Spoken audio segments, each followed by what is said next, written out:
Okay, so for our question for today, galing to kay @B Tolyaden9931, newbie sa CC.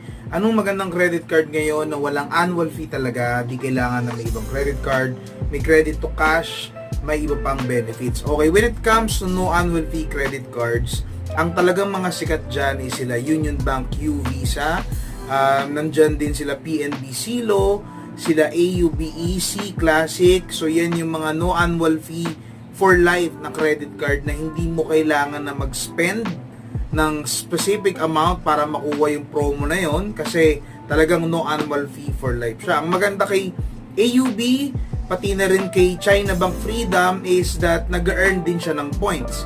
Pero dun sa Union Bank U Visa and PNB Silo, ang maganda is hindi lang annual fee yung wala ring late payment charge, wala ring over limit charge, and mas mababa yung finance charge nila, and at the same time meron siyang rebate